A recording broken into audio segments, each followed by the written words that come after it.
चलिए हमने टॉपिक पढ़ लिया है कहाँ तक, फर्टिलाइजेशन तक। फर्टिलाइजेशन हो गई और फर्टिलाइजेशन के बाद डेवलपमेंट ऑफ एम्ब्रियो होनी है। तो एक दफ़ा इसको देख लेते हैं।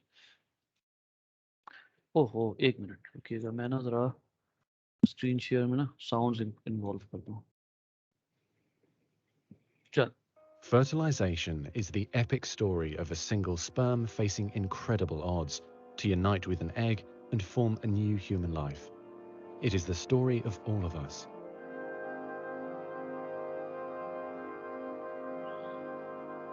During sexual intercourse, about 300 million sperm enter the vagina.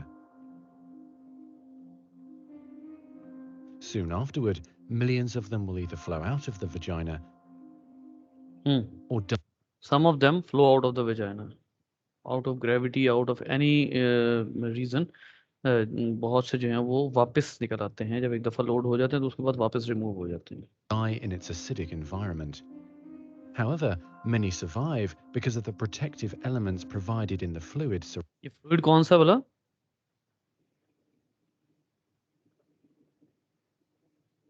ये फ्लूइड सीरम जो था सीमन सीमन सीमन सीरम नहीं, सीमन और चीज़ है, सीरम और चीज़ है।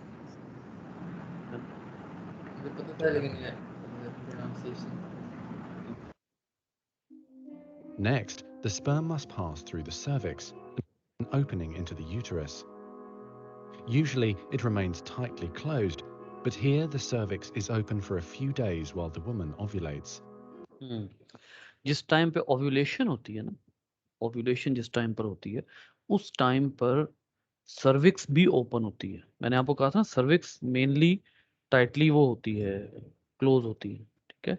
लेकिन ये फ्यू डेज के लिए ओपन होती है। उनमें से कुछ वो डेज होते हैं जो ओव्यूलेशन के डेज होते हैं, जब ओव्यूलेशन होती है, एग रिलीज हो रहा होता है, उस टाइम पर केमिकल मैसेजिंग के थ्रू ये जो सर्विक्स है ये भी ओपन होती है, यूट्रस की जो।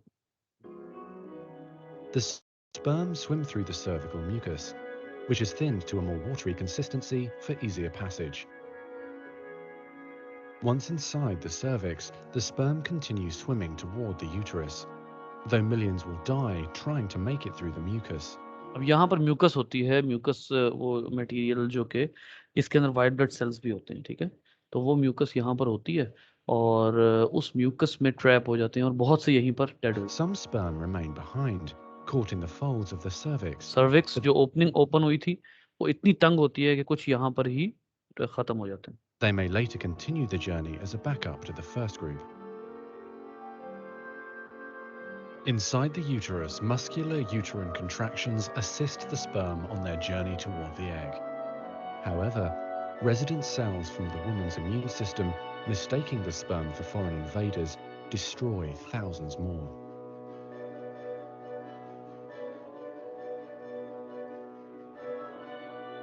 Next, half the sperm head for the empty fallopian tube, while the other half swim toward the tube containing the unfertilized egg.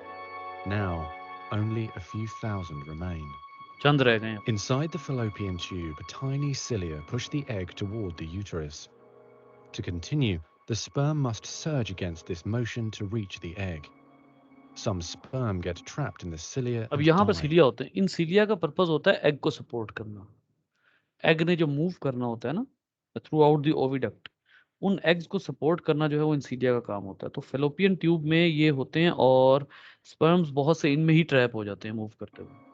During this part of the journey, chemicals in the reproductive tract cause the membranes covering the heads of the sperm to change. As a result, the sperm become hyperactive, swimming harder and faster toward their destination. At long last, the sperm reach the egg. Only a few dozen of the original 300 million sperm remain. The egg is covered with a layer of cells called the corona radiata.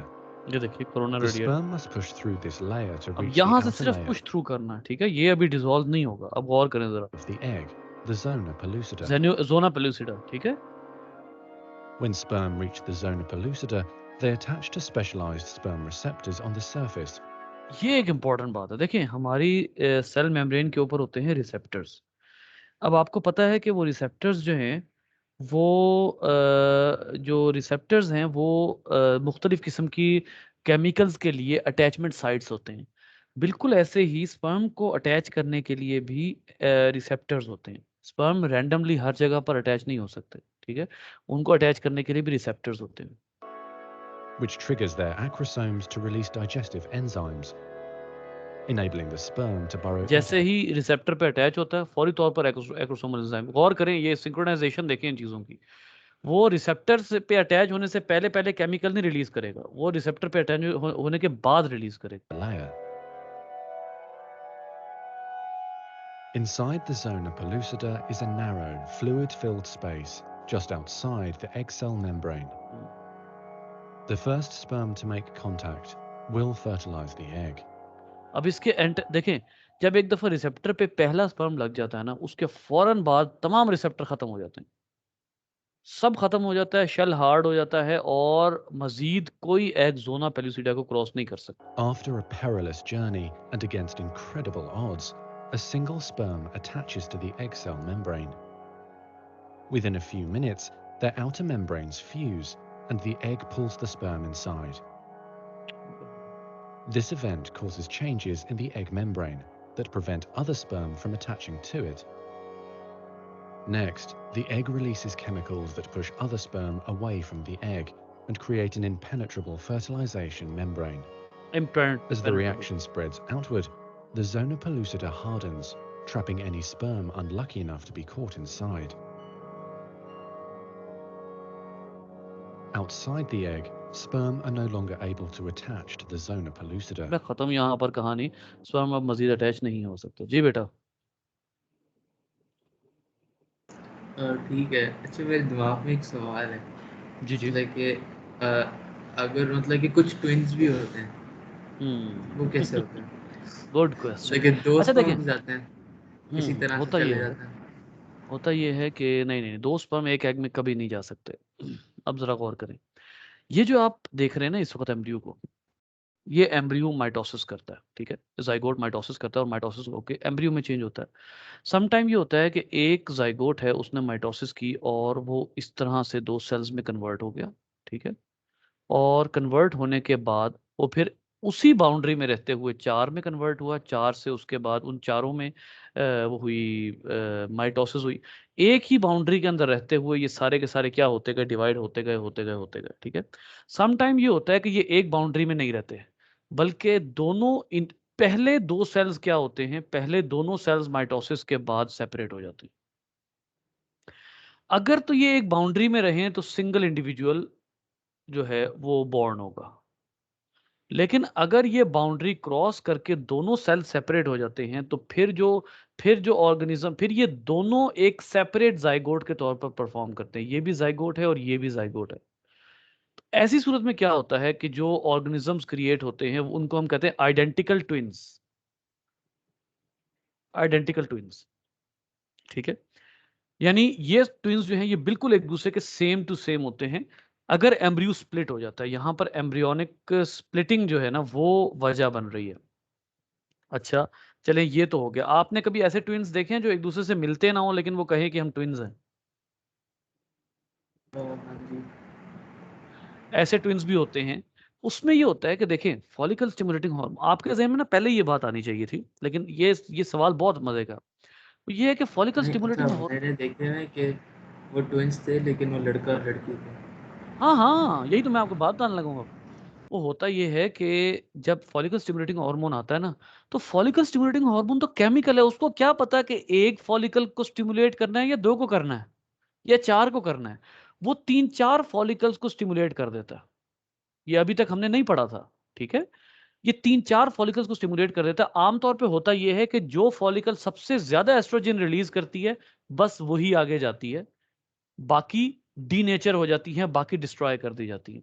फ़र्ज़ करें जो 2 follicles हैं, कोई सी 2 follicle, वो दोनों बराबर oestrogen release कर रही हैं। अब वो दोनों मैच्योर होंगी और यहाँ 2 बार ओव्यूलेशन होगी। ऐसी सूरत में जो उनकी जेनेटिक्स है वो भी डिफरेंट होगी और उनकी जो जेंडर और यानी सेक्स है वो भी डिफरेंट हो सकती है। अगर 2 एग्स बने, अगर एक ही एग है और उसका ज़ाइगोट स्प्लिट हो रहा है, तो जेंडर भी सेम होगा और जो जेनेटिक्स है वो भी सेम होगी। ये सेम टू सेम है, ठीक है? जेनेटिक्स और जेंडर दोनों सेम होंगे। लेकिन अगर मोर देन 1 एग बनता है, मोर देन 1 एग, तो ऐसी सूरत में फिर जो दोनों ऑर्गेनिजम्स होंगे, हो सकता है उनके सेक्स भी डिफरेंट हो और उनकी जेनेटिक्स तो ऑब्वियसली डिफरेंट होगी, क्योंकि एक एग ये है, एक एग ये है, 2 एग्स हैं, दोनों के लिए आपको सेपरेट स्पर्म्स चाहिए होंगे, तो इनकी जेनेटिक्स डिफरेंट होगी। अब आइए ठीक है। बेटा नेक्स्ट जी। जी। अब यहाँ पर आप देखिए कि यहाँ पर डेवलपमेंट शुरू हो गई है। एग जो है उसके अंदर माइटोसिस शुरू हुई, माइटोसिस होते-होते ये एग आगे आया। आगे आकर उस एग ने क्या किया कि सेल डिवीजन की और सेल डिवीजन करके ये एग जो है ये ऑलमोस्ट 5th डे से 7th डे तक यहाँ पर पहुँचता है फैलोपियन ट्यूब के शुरू-शुरू में, और यहाँ आकर ये यूट्रस में इम्प्लांट हो जाता है। इसको प्रोसेस को आप कहते हैं इम्प्लांटेशन, ठीक है? इम्प्लांटेशन। इम्प्लांटेशन का मतलब ये है कि क्योंकि हमने कहा था कि एंडोमेट्रियम ज़रूरी है, यूट्रस ने कैरी करना है। देखें एक बात आपको और बता दूँ, एक चीज़ होती है प्लेसेंटा। प्लेसेंटा जो है इसको हम कहते हैं connection between mother and the embryo, between mother and embryo, ठीक है? अब ये जो प्लेसेंटा है ये कहाँ बनता है? ये बेसिकली बेटा एंडोमेट्रियम के अंदर बनता है, ठीक है? एंडोमेट्रियम, एंडोमेट्रियम में क्या होगा? एंडोमेट्रियम में इम्प्लांटेशन होगी एम्ब्रियो की। एम्ब्रियो इम्प्लांट होगा, 6th डे या 7th डे पर जाकर एम्ब्रियो इम्प्लांट होगा, और एम्ब्रियो इम्प्लांट जब इधर हो जाएगा, तो उसके बाद क्या बनना शुरू होगा? प्लेसेंटा। प्लेसेंटा असल में क्या है? ये है ब्लड वेसल्स के ज़रिए जो कनेक्शन होता है ना, ब्लड वेसल्स के ज़रिए और बाकी वेसल्स के ज़रिए जो कनेक्शन होता है मदर और एम्ब्रियो के दरमियान में, वो बनता है, तो वो एंडोमेट्रियम में बनना होता है। लेकिन कब? जब एम्ब्रियो इम्प्लांट हो जाएगा तब, ठीक है?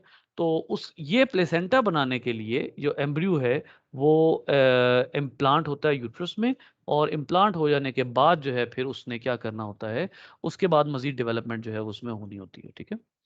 अब अच्छा यहाँ जो जी। होता है, अच्छा जो मतलब कि जो जो मतलब कि बच्चे का सेक्स होता है वो कहाँ पे डिसाइड होता है? मतलब कि मदर की बॉडी में डिसाइड होता है या फिर स्पर्म में डिसाइड होता है?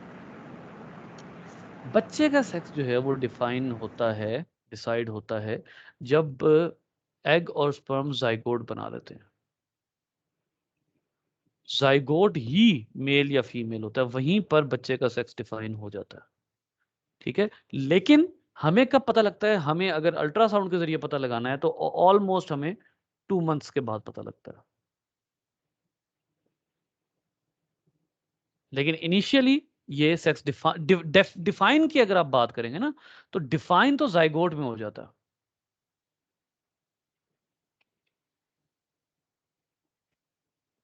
जी बेटा, क्लियर? हाँ ठीक है।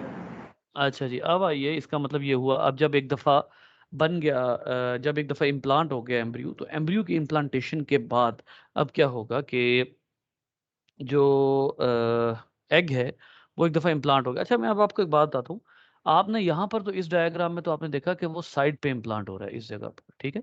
ये कोई भी एक जगह हो सकती है, यानी साइड्स पर भी इम्प्लांट हो सकता है और ऊपर भी इम्प्लांट हो सकता है, ये जगह, ठीक है? तो जो भी है, जिस भी जगह पर इम्प्लांट होगा वो ठीक है। तो अब आप यहाँ पर देखिए कि जब एक दफ़ा इम्प्लांट हो जाएगा तो अब आप देखें कि आहिस्ता-आहिस्ता इसकी ब्लड वेसल्स की ग्रोथ होगी। ब्लड वेसल्स ग्रो होना शुरू होंगे। कहाँ से? बेसिकली यहाँ पे होता ये है कि इस जगह पर अगर मैं थोड़ा-सा कलर चेंज करूँ इसका, यहाँ पर होती हैं मदर की ब्लड वेसल्स, जिनको हम कहते हैं मैटरनल ब्लड वेसल्स।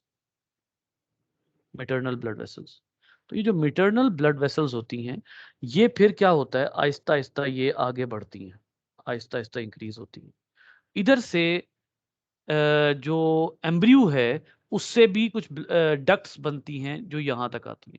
जब ये आपस में जॉइन हो जाते हैं ना, तो फिर कंप्लीट क्या बनता है? प्लेसेंटा। बेटा ये जितने रीजन में आपको यहाँ पर कोई और हल्का कलर यूज़ करना पड़ेगा।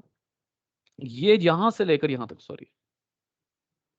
यहां से लेकर यहां तक का जो रीजन, ये जो है ना, ये प्लेसेंटा है, ठीक है, ये कंप्लीट प्लेसेंटा है। ये इस रीजन को आप प्लेसेंटा कहते हैं। यहां पर वो होता है जिसको हम कहते हैं exchange of materials, exchange of materials between mother and foetus. अब ये एक्सचेंज ऑफ मटेरियल्स कौन कौन से होते हैं बेटा? मटेरियल्स यहाँ से जो जो एक्सचेंज होते हैं वो होते हैं, जैसे गैसेस हैं, कार्बन डाइऑक्साइड और ऑक्सीजन, उसके बाद वाटर, उसके बाद फूड, उसके बाद वेस्ट्स, ठीक है, जो भी कुछ पॉसिबल है वो यहाँ से एक्सचेंज होता है। जो जो मदर में आएगा वो यहाँ से बच्चे में जाएगा। इसीलिए मदर को बहुत ध्यान से बहुत कुछ चीज़ों का इंतखाब करना पड़ता है। जैसे बाहर के ममालिक में तो ये भी होता है कि जो मदर्स हैं वो स्मोकिंग करती हैं, लेकिन जो प्रेगनेंसी है इस दौरान स्ट्रिक्टली फॉरबिडन होता है, इसको एक क्राइम कंसिडर किया जाता है अगर मदर जो है वो स्मोकिंग करे ड्यूरिंग प्रेगनेंसी, क्योंकि ये इंतहाई लीथल होता है बच्चे के लिए। तो ये जो है अपना फैक्टर, इसमें ये ध्यान रखना होता है कि सब कुछ एक्सचेंज हो जाना है। किसके साथ? ये जो यहाँ पे प्लेसेंटा है, इसमें सब एक्सचेंज हो जाना है, ठीक है। प्लेसेंटा का स्ट्रक्चर मैं आपको अभी मजीद दिखाऊंगा, लेकिन यहाँ एक दो और चीज़ों पर हम गौर करते हैं। अभी प्लेसेंटा का स्ट्रक्चर आगे फर्दर आ रहा है बेटा, एक दो और चीज़ों पर आप फोकस करें। यहाँ पर एक चीज़ लिखी हुई है, अम्बिलिकल कॉर्ड। अम्बिलिकल कॉर्ड जो है वो चीज़ होती है, ये देखिए, ये अम्बिलिकल कॉर्ड है। ये आपको कहीं से नहीं मिलेगी, ये ए लेवल से भी एडवांस बुक है, वहां से डायग्राम मैंने पकड़ी हुई है। ये अम्बिलिकल कॉर्ड है। अम्बिलिकल कॉर्ड असल में देखें, ये जितनी भी प्लेसेंटा की वेसल्स होती है ना, बेबी डायरेक्ट इनसे नहीं जुड़ा होता, बल्कि दरमियान में एक और फर्दर डक्ट होती है जो बेबी तक आ रही होती है। ये जो फर्दर डक्ट है इसको आप कहते हैं अम्बिलिकल कॉर्ड। और प्लेसेंटा अलग चीज होती है, अम्बिलिकल कॉर्ड अलग चीज होती है। तो ये जो आपको नजर आ रहा है प्लेसेंटा, ये बेसिकली यहां पर एक्सचेंज हो जाएगा। इसका मतलब क्या है? गौर से सुने। इसका मतलब है बेबी का ब्लड यहां तक जाएगा, यहां से सारा कुछ एक्सचेंज करने के बाद इसके जरिए ही वापस आ जाएगा। यहीं से जाएगा और यहीं से सब कुछ एक्सचेंज करने के बाद वापस आ जाएगा। बेबी डायरेक्ट प्लेसेंटा से नहीं जुड़ा होता, ठीक है। बेबी को के लिए अम्बिलिकल कॉर्ड का कनेक्शन होता है, और ये वही अम्बिलिकल कॉर्ड है जो कट कर दी जाती है राइट आफ्टर बर्थ। बर्थ के फौरन बाद इसको कट कर दिया जाता है, ठीक है। तो अब आप यहां पर देखें एक और चीज, अब यहां देखें कि ये जो बच्चा है ये एक खास किस्म के पानी में है, ठीक है बेटा। इसको हम कहते हैं एमनियोटिक फ्लूइड। अब ये वर्ड कहां से आ गया? एमनियोटिक फ्लूइड का वर्ड कहां से आ गया? बेबी के इर्द गिर्द प्रोटेक्टिव मेम्ब्रेन्स होती हैं बेटा, ठीक है। ये प्रोटेक्टिव मेम्ब्रेन्स तीन होती हैं, लेकिन हम यहां पर सिर्फ एक ही पढ़ेंगे, उसको हम कहते हैं एमनियोटिक मेम्ब्रेन। एमनियोटिक मेम्ब्रेन, ठीक है। और ये जो एमनियोटिक मेम्ब्रेन होती है, इसके अंदर होती है एमनियोटिक कैविटी, और एमनियोटिक कैविटी के अंदर होता है एमनियोटिक फ्लूइड। अब इस तमाम बात का मकसद क्या है? इस तमाम बात का मकसद ये है कि एमनियोटिक मेम्ब्रेन असल में बेबी के गिर्द वो मेम्ब्रेन है जिसने एमनियोटिक फ्लूइड को सराउंड किया हुआ है, और बेबी को लगने वाला कोई भी शॉक जो है वो एमनियोटिक फ्लूइड पर वो किया जाएगा, रोका जाएगा, ठीक है। बेबी को शॉक नहीं लगना चाहिए, किसी भी किस्म का फिजिकल शॉक नहीं लगना चाहिए। इसके इर्द गिर्द मेम्ब्रेन होती है। ये जो आपने कॉन्सेप्ट शायद सुना हो वाटर बैग का, जो प्रेगनेंसी से जस्ट पहले वाटर बैग बर्स्ट होता है, ये वाटर बैग असल में वही एमनियोटिक फ्लूइड है, ठीक है। तो वाटर बैग जो है वो असल में ये एमनियोटिक मेम्ब्रेन होती है, बेबी को सराउंड कर रही होती है, और उसके अंदर फ्लूइड होता है जो कि इसको प्रोटेक्ट कर रहा होता है। फिर एक वर्ड आपको यहां और मिलेगा, फीटस। फीटस क्या होता है? अब मैं आपको यहाँ पर ये थोड़ा सा डिफाइन कर दूं, फिर आपसे क्वेश्चंस लेता हूँ। एक मिनट ठहरिएगा, यहाँ पे किसी जगह यहाँ पे कर देते हैं। बेटा देखिए, सबसे पहले बना जाइगोट। जाइगोट यूनिसेलुलर था, इसमें स्टार्ट होती है माइटोसिस, ये बनना शुरू बन गया एम्ब्रियो। एम्ब्रियो में ऑर्गेनोजेनेसिस स्टार्ट होती है। ऑर्गेनोजेनेसिस हम कहते हैं ऑर्गन डेवलपमेंट को। Organ development. जब ऑर्गन डेवलपमेंट स्टार्ट हो जाती है तो उसके बाद फिर आफ्टर 3 मंथ्स तमाम ऑर्गन्स बन जाते हैं। All organs are formed. जब आफ्टर 3 मंथ्स तमाम ऑर्गन्स बन जाते हैं तो फिर हम इसको कहते हैं फीटस। बच्चे को फीटस कहते हैं। ठीक है, जाइगोट, एम्ब्रियो। एम्ब्रियो डेवलप होता है, ऑर्गेनोजेनेसिस होती है, ऑर्गन डेवलपमेंट होती है 3 महीने के लिए, उसके बाद आप उसको फीटस कहते हैं। तो यहाँ ये फीटस असल में ये दिखाया हुआ है इन्होंने। जी बेटा, क्वेश्चन है तो बताइए।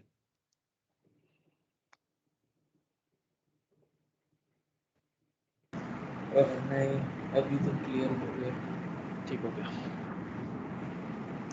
अब ये देखिए, ये थोड़ा सा आपको मजीद जो है वो यहाँ से आपके बुक से भी और दूसरी बुक से भी एक दो डायग्राम्स हैं। इसमें देखिए कि जो यहाँ पर ये तमाम ये एरिया आपको इन्होंने मैग्नीफाई करके दिखाया हुआ है, ये वाला। ठीक है, ये चीज़ें हम समझ चुके हैं। अब हम आते हैं नीचे की तरफ। ये देखिए, ये असल में है, यहाँ से बेबी का ब्लड जो है वो इधर आ रहा है और यहाँ से ऑक्सीजन लेकर वापस जा रहा है। ठीक है, ये इसका मतलब है ये जो रीजन है यहाँ कहीं पर क्या मौजूद है, मैटरनल ब्लड मौजूद है। यहाँ वो मैटरनल ब्लड मौजूद है बेसिकली, जो बेबी के साथ एक्सचेंज करेगा मटेरियल्स को, और जो भी ब्लड होगा वो यहाँ से मटेरियल्स एक्सचेंज करके वापस अब कहाँ जा रहा है, ये बैक टू फीटस है। ये बैक टू फीटस है, यानी बेबी में अब वापस जा रहा है ये। ठीक है, अब ये सारी ये जो तीनों वेसल्स हैं बेटा, एक और मैं एक वो वर्कशीट बना रहा था, तो वर्कशीट में एम्ब्रियोनिक विलस लिखा हुआ था। एम्ब्रियोनिक विलस, ये देखिए प्लेसेंटा में ब्लड कैपिलरीज को पेनिट्रेट करने के लिए ये देखिए रीजन बने हुए हैं। ये जो आपको नजर आ रहा है ना, ये वाले रीजन ब्लड वेसल्स को पेनिट्रेट करवाने के लिए ये जो रीजन बने हुए हैं ना, इनको आप विलाय कहते हैं। इनको आप विलाय कहते हैं, छोटे छोटे उभार कह लें। जिस तरह से इंटेस्टाइन में विलाय होते हैं ना, उसी तरह इनमें भी यहाँ विलाय हैं, छोटे छोटे उभार जहां पर ब्लड वेसल्स आ रही हैं और एक्सचेंज हो रहा है यहाँ पे। ठीक है, तो यहाँ से फीटस का ब्लड आ रहा है, एक्सचेंज यहाँ पर एक्सचेंज हो रहा है, और एक्सचेंज हो जाने के बाद यहाँ से वो फीटस का ब्लड बैक टू फीटस जा रहा है, चीजें सारे एसेंशियल न्यूट्रिएंट्स लेने के बाद। ये देखिए, अब आप इस डायग्राम पर गौर करें बेटा। ये देखिए, ये है मैटरनल ब्लड, ये मैटरनल ब्लड है। ये जो वेसल्स है ना, ये वाली, ये मैटरनल ब्लड वेसल्स है। मैटरनल ब्लड वेसल्स, ये जो मैटरनल ब्लड वेसल्स है, ये यहां आकर ब्लड को रिलीज कर देती हैं। यहां आकर मैटरनल, यहां ये जो आप देखें ये पूल है, इसको कहते हैं पूल ऑफ मैटरनल ब्लड। यानी यहां पर जो मदर का ब्लड है वो कहाँ आया हुआ है, वो कैपिलरीज से बाहर आ गया। ठीक है, और ये बेबी की कैपिलरीज है। ये जो फूल सा बना हुआ है ना यहाँ पे, ये बेबी की कैपिलरीज है, और आपको विलाय भी नजर आ रहे हैं। ये विलस है एक, ये जो है ये एक विलस है। तो ये विलाय हैं और उसके अंदर ये कैपिलरीज है, विलाय के अंदर कैपिलरीज हैं। अब इसका मतलब क्या हुआ कि maternal blood comes out of, maternal blood comes out of capillaries, but foetal blood does not. Foetal blood जो है बेटा वो कैपिलरीज में रहेगा। फीटल का मतलब फीटस का blood. Foetal blood does not, foetal blood जो है वो कैपिलरीज से बाहर नहीं आएगा। जब फीटल ब्लड कैपिलरी से बाहर नहीं आएगा तो यहां पर एक्सचेंज होगा, और एक्सचेंज हो जाने के बाद जो भी न्यूट्रिएंट्स होंगे वो इधर भी जाएंगे, और इनसे जो न्यूट्रिएंट्स हैं वो मैटरनल ब्लड में भी जाएंगे, और वो सारा ब्लड वापस भी जाएगा, और यहाँ से ये अम्बिलिकल कॉर्ड के थ्रू अब ये कहाँ जा रहा है। देखें, मैंने आपको कहा था ना कि बेबी जो है वो अम्बिलिकल कॉर्ड के बाद जाके आता है। तो प्लेसेंटा यहाँ तक है, यहाँ से आगे अम्बिलिकल कॉर्ड है, और अब यहाँ पर ये सब कुछ जो हेल्दी न्यूट्रिएंट्स है ये बेबी को ट्रांसफर हो जाएंगे। ये एक सिचुएशन है जो बेबी डेवलप होने के बाद मदर की बॉडी की होती है। ठीक है, इसमें जो वर्टेब्रल कॉलम होती है उस पर भी बहुत असर पड़ता है। वर्टेब्रल कॉलम टेढ़ी हो जाती है बिल्कुल, इसीलिए मदर्स जो होती हैं इनकी कमर में बहुत शदीद दर्द होती है। जी बेटा।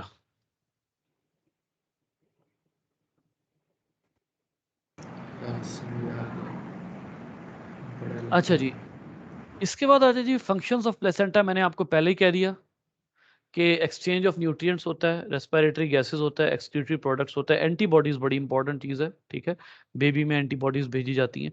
प्रोडक्शन ऑफ प्रोजेस्टेरॉन ये कहाँ से आ गया?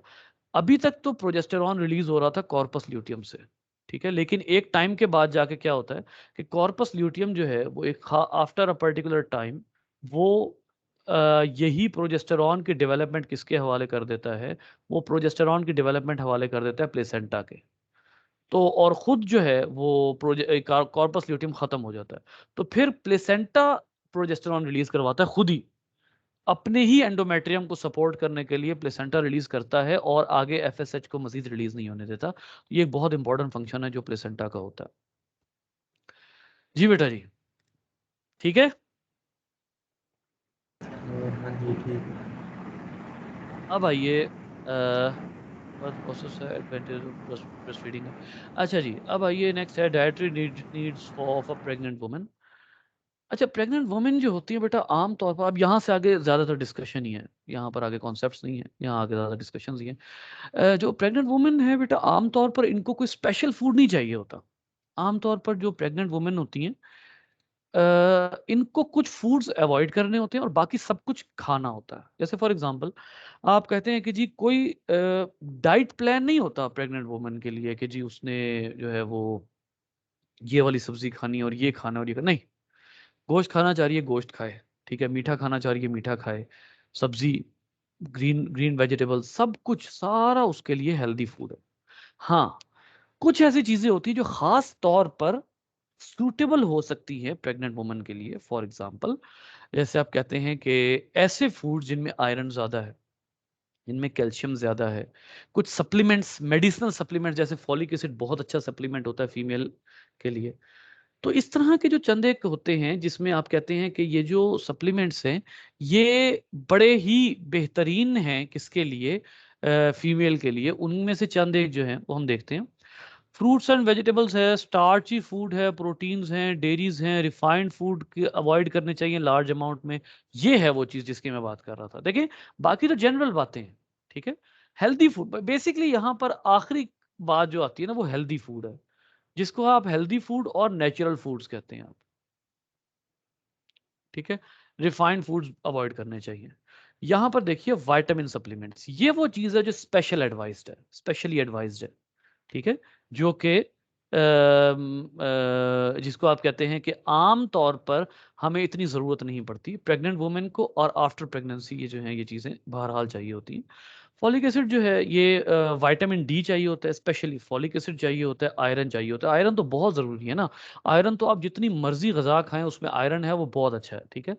तो अच्छा फॉलिक नहीं एसिड मतलब कि जी, फॉलिक एसिड कहाँ से होता है वो? फॉलिक मतलब एसिड वो जो है होता है क्या? ये मेडिसिन होती हैं, ये स्पेशल किस्म की मेडिसिन होती हैं। और ये एक डिजीज़ होती है स्पाइना बिफिडा, ठीक है। ये डिजीज़ होती है हमारे फीटस की, और मदर और चाइल्ड के दरमियान जो हीमोग्लोबिन प्रोडक्शन है उसमें आयरन बहुत ज़्यादा हेल्प करता है। स्पाइना बिफिडा जो है उसको प्रॉपरली डिफाइन करते हैं। ये बड़ी लीथल डिजीज़ है। अच्छा मतलब कि baby spine and spinal cord does not develop properly in the womb, causing gap in the spine, ठीक है। ये देखिए these are some very bad sort of pictures। तो ये असल में बर्थ डिफेक्ट्स जो है ना, बर्थ डिफेक्ट्स का मतलब होता है डेवलपमेंट में कोई प्रॉब्लम आ गया। तो फॉलिक एसिड बेसिकली एक ऐसी चीज होती है जो कि कॉम्बिनेशन ऑफ मैनी केमिकल्स होता है। मैं आपको यहाँ पर फॉलिक एसिड, अच्छा फॉलिक एसिड का फॉलिकल से कोई ताल्लुक है? नो नो नो, मतलब फॉलिकल से कोई मैच ताल्लुक नहीं है करते इसका। हैं।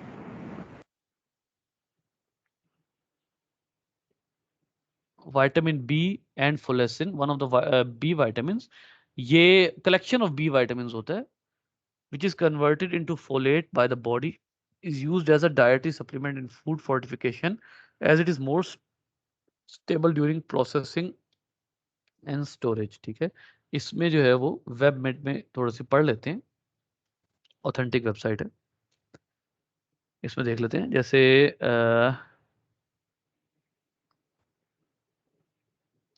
एस्पेरेगस में है certain fruits, beans, yeast, mushroom, animal liver and kidney, orange juice, tomato juice, इन सब चीज़ों में है। Use for preventing and treating low blood levels of folate deficiency and high blood levels of homocysteine, मतलब बहुत सी चीज़ों को अवॉइड करने के लिए और बहुत सी चीज़ों को जो है वो प्रोलिफरेट करने के लिए ये यूज़ होता है, और बर्थ डिफेक्ट्स जो हैं उससे बचाता है। आयरन है, लीफी ग्रीन वेजिटेबल्स में भी फॉलिक एसिड होता है आमतौर पर, और आयरन बहुत ज़रूरी है ब्लड की डेवलपमेंट के लिए। ये बर्थ प्रोसेस है बेटा, ये मैंने सिर्फ डायग्राम इसलिए लाया हूँ क्योंकि ये एक दफ़ा बर्थ का प्रोसेस जो है वो क्लियर हो जाए, बेबी जो है वो कैसे जो है वो बर्थ होती है उसकी। उसके बाद फिर नेक्स्ट चीज़ आ जाती है ब्रेस्ट फीडिंग, क्योंकि ये जो फीड होती है ना राइट आफ्टर बर्थ, जो बेबी होता है राइट आफ्टर बर्थ, उसको जो है वो एक ह्यूज अमाउंट ऑफ एनर्जी चाहिए होती है। तो कोशिश ये की जाती है कि जो राइट आफ्टर बर्थ जो है वो बेबी को फौरी तौर पर मदर फीड दी जाए, मदर मिल्क दिया जाए, ठीक है। उसके लिए पहले से तैयारी की जा चुकी होती है। हमारा जो प्रोजेस्टेरॉन होता है उसने डेवलप किया होता है, प्रोजेस्टेरॉन ये डेवलप कर चुका होता है ब्रेस्ट्स को, यानी मेमरी ग्लैंड्स होते हैं ब्रेस्ट्स को, ये कर चुका होता है। और इसमें एक दो हार्मोन आते हैं, जैसे ह्यूमन प्लेसेंटल लैक्टोजन आता है इसमें ना, ह्यूमन प्लेसेंटल लैक्टोजन, ये हार्मोन होता है जो कि इन ब्रेस्ट्स में स्पेशल किस्म के ग्लैंड्स होते हैं, mammary glands. Breasts outer surface को कहते हैं, इनके अंदर जो होते हैं वो मेमरी ग्लैंड्स होते हैं छोटे छोटे, तो उनमें ये जाकर मिल्क की प्रोडक्शन करवाता है। तो ये तैयारी पहले से की जा चुकी होती है, इल्ला ये कि कोई प्रॉब्लम आ जाए, ठीक है। तो मिल्क की प्रोडक्शन करवाता है, और फिर राइट आफ्टर बर्थ जो है बच्चा वो मदर से फीड लेता है। There is no replacement of mother milk. आप जितने मर्जी सप्लीमेंट्स दे दें, अगर आप ये कहते हैं कि कोई भी डब्बे का दूध, किसी भी किस्म का और दूध जो है वो मदर के मिल्क को रिप्लेस कर सकता है, ये मैं इमोशनल बात नहीं कर रहा। ये मैं वो बात नहीं कर रहा जो जिसको आप कहते हैं कि एक माँ से जो हमारी अटैचमेंट होती है वो, no no no no no, that is not that kind of point of view. ये एक्सपेरिमेंटली प्रूवन चीज है कि वो बच्चे जो मदर से फीड नहीं लेते, उनको बहुत सी चीजें जो मदर बेनिफिशियल ले रही होती है वो नहीं मिलती। फॉर एग्जाम्पल, आप कहते हैं जी बच्चे की ग्रोथ के लिए फलां चीजें जरूरी हैं तो वो डब्बे के दूध में डाल दो। अच्छा, अगर मदर उसके अलावा कुछ ले रही है तो, फॉर एग्जाम्पल, मदर अच्छे न्यूट्रिएंट्स लेती है, अच्छा खाना खाती है, अच्छे जो है वो फूड सिलेक्शन करती है, गोश्त खाती है, वो सारा कुछ जो वहां से आ रहा है वो तो उस डब्बे के दूध में तो नहीं आना। डब्बे के दूध में तो एसेंशियल न्यूट्रिएंट्स होते हैं जो बच्चे की ग्रोथ के लिए जरूरी होते हैं।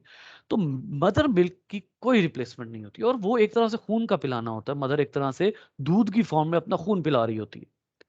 तो ये जो चीज़ें होती हैं इसमें जो मदर के जो मिल्क है उसकी कोई भी वो नहीं होती, और जो बच्चे मदर का मिल्क नहीं ले सकते, उनमें अल्टीमेटली कोई ना कोई विटामिन थोड़ा रह जाता है। आप डिफरेंट मिल्क्स बाजार से लेकर ट्राई कर लें, जैसे कहते हैं कि नीडो जो है वो एक बहुत अच्छा है एक रिप्लेसमेंट। अच्छा, ये जो जिस नीयत से बनाए जाते हैं ना वो भी मैं आपको बता देता हूँ। आमतौर पे जो डब्बे के दूध बनाए जाते हैं, ये आमतौर पे इस नीयत से बनाए जाते हैं कि चलो ये कंप्लीटली रिप्लेसमेंट तो नहीं है, लेकिन बच्चे की मेल नरिशमेंट तो ना हो, बच्चा कहीं ऐसा ना हो ना कि वो डेवलप होने से रह जाए। इसलिए काफ़ी अच्छे होते हैं, मतलब मैं उनको टोटली डिग्रेड नहीं कर रहा। ये एक बहुत अच्छा उन बच्चों के लिए ये एक रिप्लेसमेंट होती है जो बच्चे मदर फीड ले ही नहीं सकते। बाज़ औक़ात फीड बनती नहीं है, मदर का मिल्क बनता ही नहीं है ड्यू टू एनी रीज़न। तो वो फिर ये होता है कि उसको रिप्लेस किया जाता है इनसे, और वो बच्चे के लिए बहरहाल एक रहमत ही होती है क्योंकि उसको एसेंशियल न्यूट्रिएंट्स तो चलो मिल रहे हैं ना, बाकी ना सही। तो वो मिलते हैं, और उसके साथ-साथ जो है वो जब मदर देती है तो उसके उसके मिल्क में तो बहुत कुछ होता है, ठीक है? तो बहरहाल कोई ना कोई विटामिन जो है वो कहीं ना कहीं से प्रॉब्लमेटिक रहता है, और उसकी जो उसको फिर आपको बच्चे को उस विटामिन की कमी के लिए फिर बच्चे को थोड़ी एज के बाद सप्लीमेंट्स देने पड़ते हैं ताकि वो विटामिन की कमी दूर हो जाए, ठीक है। तो यहाँ पर देखिए ये एक स्ट्रेट फॉरवर्ड बात है, परफेक्ट कंपोजिशन है, कोई भी कमी नहीं है। और साथ दूसरी बात क्या है? दूसरी बात ये है कि ये जो है अपना जो मदर टाइम टू टाइम और चीज़ें खा रही है, वो भी सारा कुछ बेबी के पास जा रहा है ना? वो सारा कुछ बेबी के पास जा रहा है। तो वो ऐसा तो नहीं हो सकता कि वो दूसरे मिल्क्स में आ सके या काऊ मिल्क में आ सके। जो टाइम टू टाइम मदर खा रही है वो बेबी के लिए हर लिहाज से फ़ायदेमंद होता है। एंटीबॉडीज़ होती हैं उसमें जो कि बेबी को बहुत फ़ायदा दे सकती हैं। इमोशनल बॉन्ड होता है और मदर और बच्चे में इमोशनल बॉन्ड वहीं से बन जाता है। जो हार्मोन होते हैं उस टाइम पर वो इमोशनल बॉन्ड बना देते हैं। अच्छा बेटा, यहाँ पर अब मैं लेक्चर को ख़त्म कर रहा हूँ। क्यों? उसकी वजह ये है कि अच्छा। 1 मिनट मैं ज़रा अ, बता दूँ। जो यूट्यूब पे लेक्चर पड़े हुए हैं ना, उनमें एक पूरा लेक्चर है फैमिली प्लानिंग एंड कॉन्ट्रासेप्शन पे, ठीक है? वो वहीं से स्टार्ट हो रहा है। आपको पता है यूट्यूब वाले लेक्चर समझ क्यों नहीं आए? क्योंकि वो वाले लेक्चर ऐसे हैं कि मैं कुछ बातें उससे पहले कर चुका हूँ। अब वो मैंने आपको पढ़ा तो दी थी, लेकिन जो मैंने जिस तरह आपको पढ़ाई हुई थी उस उन चीज़ों का, उन बातों का वहाँ पे थोड़ा ज़ाहिर है एक क्लास में, मैं अभी अगर एक और क्लास पढ़ाता हूँ ना, तो उन उसकी बातों में और इस क्लास की बातों में फ़र्क आ सकता है। वो हो जाती हैं चीज़ें। लेकिन जो फैमिली प्लानिंग और कॉन्ट्रासेप्शन है ना, वो बिल्कुल फ्रेश टॉपिक है। ये टॉपिक मैंने ऑनलाइन में ही पढ़ाया है, तो ये आप वहीं से ले लें, ये कोई इतनी मुश्किल चीज़ें नहीं है। जी, बताइए। अच्छा वो